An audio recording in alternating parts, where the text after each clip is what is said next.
Pangasinan, the old man Sotero Hakda, the army commander of the private army of the Cojuangco family in Tarlac, in one of our meetings, he suggested to me that we will write the family tree of the Hakda family. He, being a busy man, the plan was not realized. I am Lolo Fring, the author and writer of the short story of the Hakda family. I am a pure Ilocano and I speak the dialect when I was writing the story. I was trying hard to express myself in the foreign language, and I hope you will understand my English. If you do not understand anything, do not ask me. Ask yourself what I mean. Now the joke is in you. Warning! If you want to contact me, do not do it by phone. I do not know how to use and I do not have it. Drop a line to this address. Onofre P. Hakda, Bimegag Season, Pangasinan, Philippines. Thank you to Felma for all the favors done to me. Thank you so very much. We would like to recognize our two second readout. Well, as under Casimiro Hakda. Kung bakit kayo dito? Ikaw po! Ang father po ni Fernando Hakda ay si Sotero Hakda. At si Erlinda Hakda, siya po naman ay anak ni Lola Ana Hakda. May hinga na kayo namin.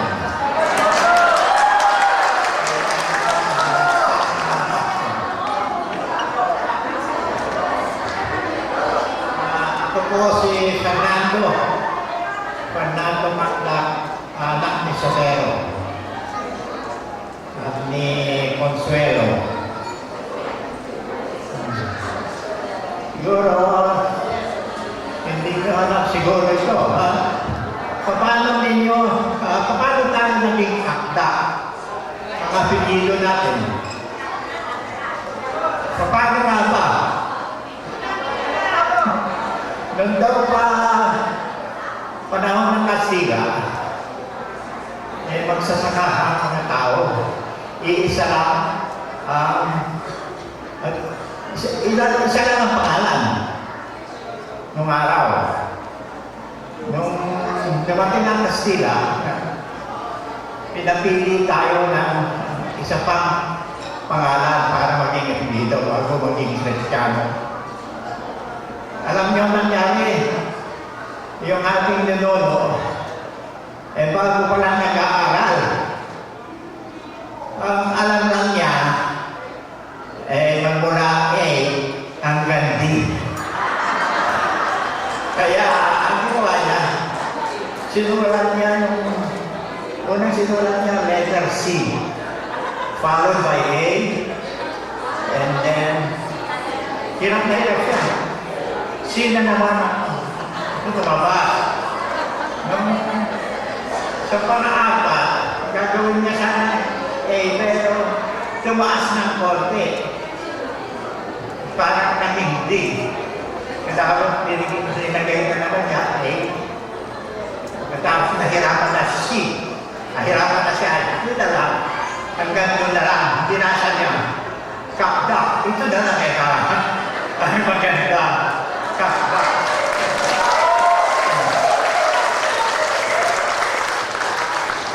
Sa maniwala kayo at hindi, ito po ang kwento sa akin ng tatay ko.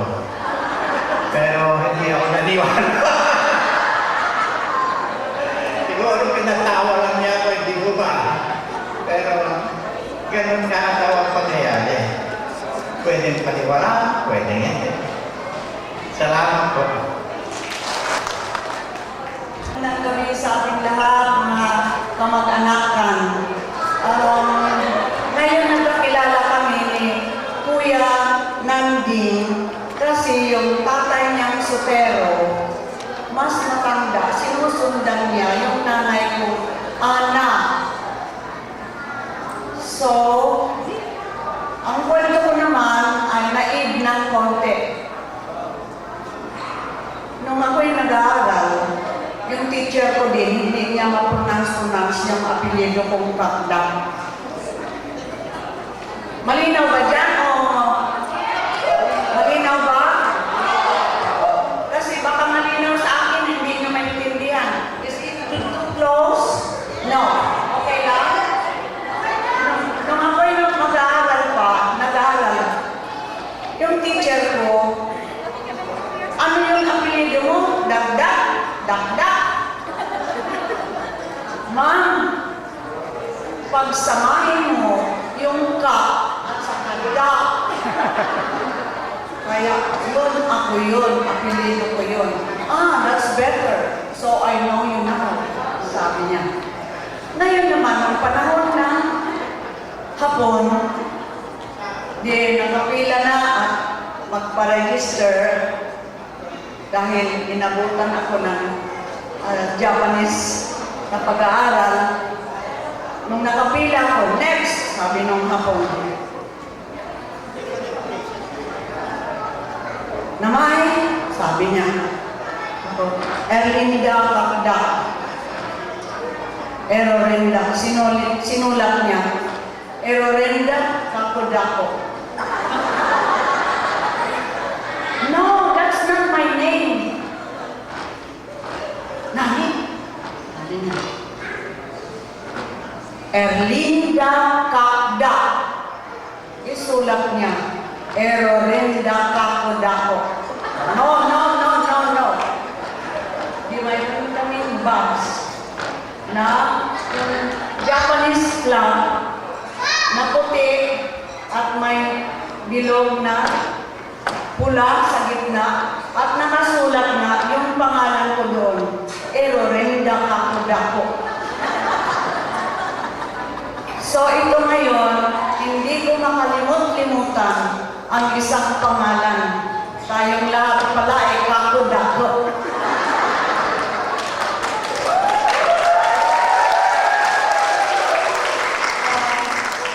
Mga kapatid, mga anak, mga apo, hindi lang kami ni Kuya Nanding ang second generation. Kung ipagpatawad ninyo, tatawagin ko ang kapatid yan na si Fausto Kakda. Taga-doon din ako. Kaya sabi ko, dito pa tayo nagkakilala. Imagine, so mga kapatid, mga kamag-anak, mga apo, mga pamangkin. Ito na po, mayroon pa. 92 years old. Akala ko ako ang pinakamatanda dito. Mayroon pala. First track, pukurnahan natin ngayong gabi. As Miss Beautiful Artemia Kakda. Manang ko, congratulations. Ikaw ang queen ngayong gabi. Anong pangalan ng Miss Universe? Hindi Miss Universe. Dito na po ang kapatid na Fausto Kakda. Okay? Sa iyo na po kapatid. Nandito ngayon si Mrs. Artemia Corpus Kakda.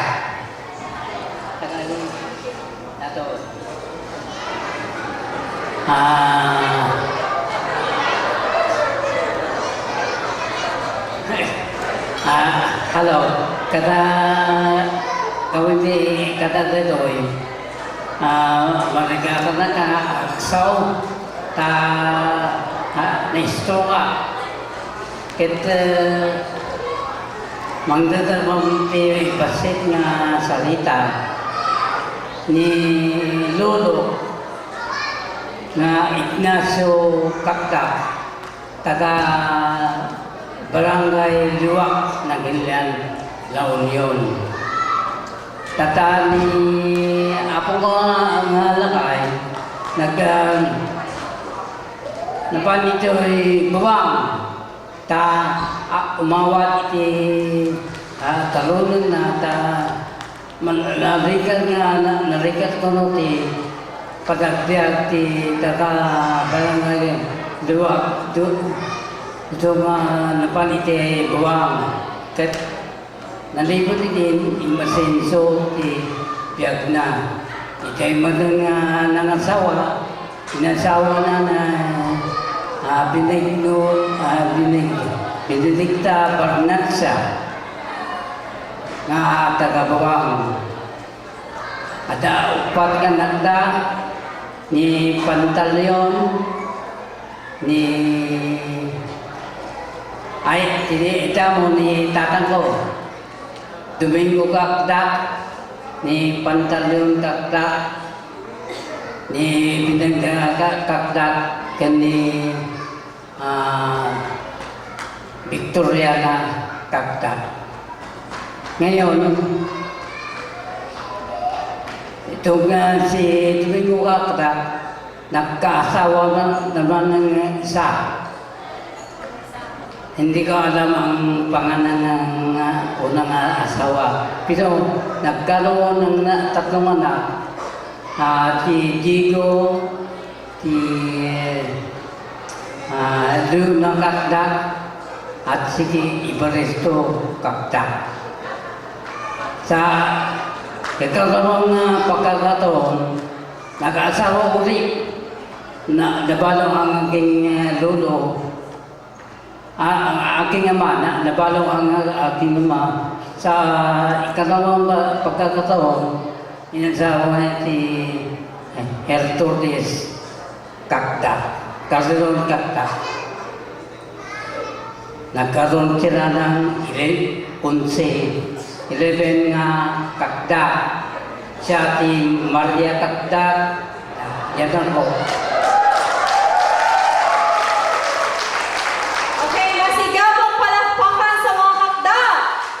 We're really, truly happy that they're here tonight with us because they represent time.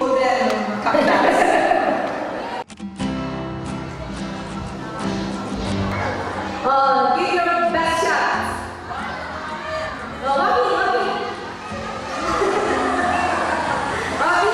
Siguro yung mag-asawa, maghawakan ng kamay.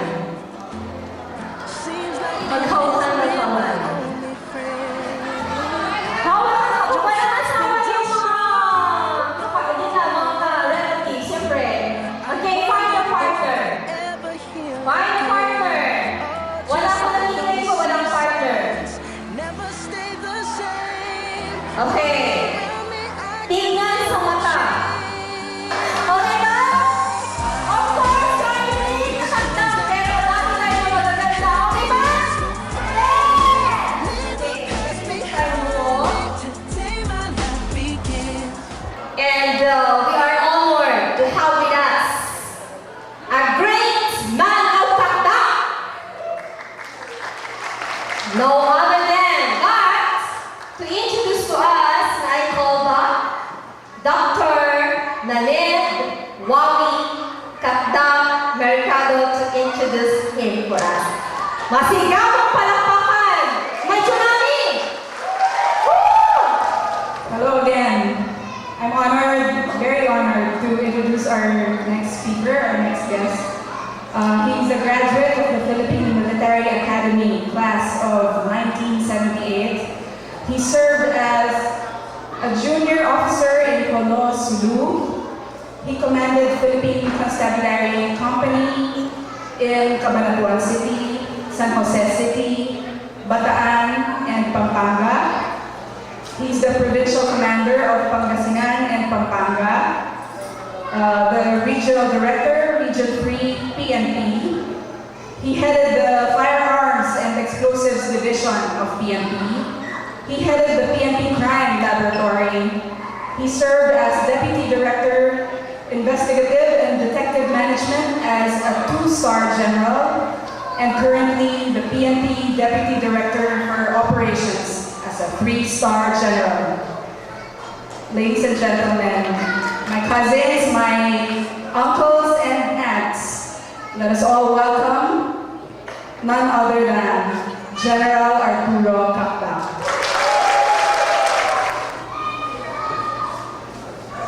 Thank you, Dr. Mercado. Una po ay finance manufacturer ng Department of Labor. Gusto ko rin pagbatiin ang mga Golden Kakdak, ang ating mga lolo, Lolo Fernando, Lola Erlinda, Lolo Fausto, and Lola Arsenio. Gusto ko rin pong batiin ang pamilyang Kamaraw from Davao at yung lagi kong kaunayan si Auntie Laura. At gusto ko rin pong batiin ang aking mga uncle at auntie. Huwag kayo magbidigda, huwag niyong depende sa, huwag niyong tignan yung itsura. Kasi dapat doon tayo titingin sa family tree. Kasi minsan kala ko, pinisan ko, uncle ko pala.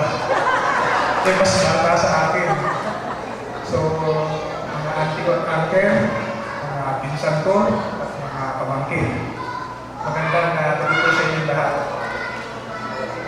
Una-muna po ay gusto kong pasalamatan yung dalawang nagpasimulo ng okasyon na ito. Of course, katulong din yung aking anak na si Michelle. Una-muna si AJ at si Michelle. Pumuntahan ako sa opisina, tapos doon sa quarters, sinabi niya, Uncle, ano kaya mag-reunion naman ng mga hakdak para magkakilala tayo? Sabi ko, sige, bakit hindi? Ang sumunod na pinag-usapan yung venue. Supposedly, last week pa, kaya lang nasabay ko sa mga activities natin. Sabi ko, patapusin natin yung Christmas party ng PNP. Sigurado wala nang gagamit sa multipurpose. Kaya tayo nakagamit dito sa multipurpose. Hindi na po akalain na mga pagkaligagalan sa United States para na makibahagi sa ating kapasyon ng gabi. Meron po akong ibang kwento. Ito naman po ay narinig ko sa aking lolo, Bonifacio Sr., na anak ni Lolo Miguel Kakdak. So, ang sabi ng lolo ko, nung dumating daw ang pamilyang Kakdak dito sa Pilipinas, 7 silang magkakapatid. Of course, led by their father. And they landed somewhere in La Union. And they had to wage war against those who arrived ahead of them. And because they had superior weaponry, they were able to drive them towards the mountains. Ganun daw nung araw. Mag-igeran muna kayo dahil ang pinaglalabanan nyo yung pakat kasi doon kayo magkakanin. So dahil may meron silang superior weaponry, they were able to drive the other natives towards the mountain. I suppose ito yung mga brothers natin sa mountain provinces. And they belong to the Malay race. I suppose they had their own names at that time. But when the Spaniards came, they were asked to select from a list of names that was prepared by the Spaniards. Only the father was allowed to choose what he wanted to adopt as his name. So, ang pinili yata ng father, De Los Santos, kasi ang governor general noon, De Los Santos. And yung itong magkakapatid na yun, ang pinagpilian, CAC, ginawa ng mga Espanyol, parang coded yung apelido natin para alam nila kung saan ka nanggaling. Kaya makikita nyo may mga lugar sa Pangasinan, Quinto, Quirón, Quiros, UUI. Dito naman sa Sambales, meron Ebdane, Egelane, etc. Doon naman daw sa lugar natin, CAC ang pinagpilian. So, one brother adopted Kakdak, the other is adopted Kachero, the other adopted Kakanindin, and the other one Kakam. The other three I forgot, but my grandfather was the one who informed me about this. I don't know how reliable it is. At the saying na sinabi ni Lolo Fernando ay mali, pero baka nga nahihirapan din sila magsulat ng araw, kaya pinili na lang yun mas madaling isulat. So, nung nalaman ko ito dahil nung ako po ay first year sa PMA, nag-uwi ko ako ng yearbook namin. Pinakita ko sa lolo ko nung pagkatapos kong after 1 year. Tinignan niya, magkakatabi kasi yung mga pangalan namin eh. Sabi niya, itong mga kakama ko, kakahinting, tsaka katsero, kamag-anak mo lahat yan. Kasi magkakapatid yung mga ninyo natin. So, I hope somebody will be able to stumble on a document which will validate this. But I don't know how we can do that. I know it's difficult. But it's worth looking into. Baka kung titignan natin yung family tree ng mga katsero na kakakla, baka magkagpukag po sa dulo. Magkakapatid sa pinakatuon. And I would like to just say I'm very happy that you were able to find time to be with us. Ako pinatutuwa, nagkaroon tayo ng pagkakataon na makaparito ngayong gabi. Marami pala akong kamag-anak na hindi kakilala. At nung kung ako ay naka-assign sa Pampanga, meron po nagtanong sa akin sundalo ng Air Force. Sabi niya, Sir, Pakda apelido mo, oo. Kilala mo ba yung Rodolfo Pakda? Yung Colonel Rodolfo Pakda sa Air Force. Sabi ko, kapatid ng tatay ko yan. The elder brother of my father. Ay, siguro sir, mahigpit ka din. Tapos, matagal lang narinig ko yung pangalan ni Atty. Hans. Pero hindi pa kami nakikita. May meron makakakita sa apelido ko nakakilala siya. Sabi niya, Colonel, ano siya sa Colonel or General, kilala mo ba yung Hans Pakda? Sabi ko, oo. Siguro mahigpit ka din.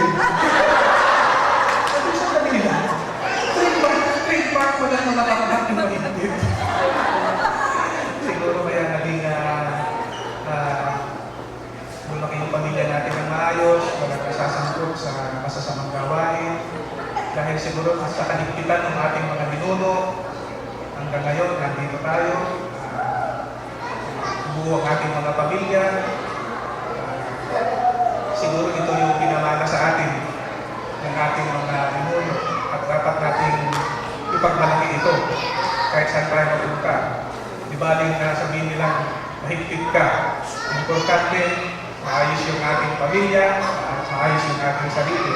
We should be proud that we belong to the Kakdak family.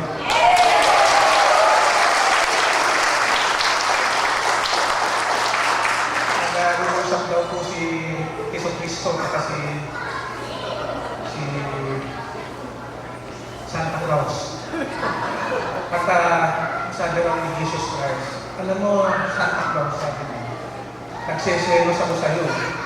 Ano bakit naman na Panginoon ka na nga?